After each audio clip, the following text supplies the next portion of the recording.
Hello and welcome to How to Login. In this video, I'm going to be teaching you how you can send GIFs and emojis to your friends in Zangi Messenger. So let's go ahead and start the video without wasting any more time. Open up the Zangi Messenger app on your phone. If you don't have it, you can install it from the Play Store. Go ahead and open it and click on any messages or any message from your friends or any groups. Now, what you need to do is click on the plus icon which you see.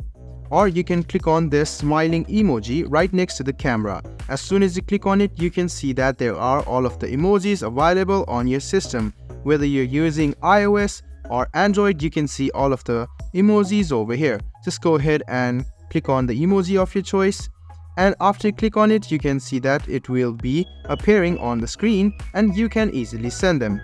So you can go ahead and send the GIF as well. So you can go to GIF and you can see that you can individually search for GIFs according to your name and the GIFs will be appearing on your screen. So go ahead and click on GIF and you can search for the name and you can see that as soon as you click on the GIF will be sent. So you can also search for the emoji over here. So click on the emoji icon and you can see the search.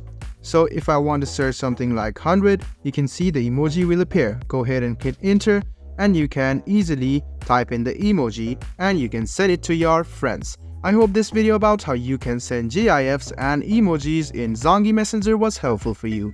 If you still have any kind of confusion, please do mention us on the comment section down below. Like the video, subscribe to the channel and do hit the bell button for more. Hope to see you in the next video as well. Until then, goodbye, take care and make sure you enjoy.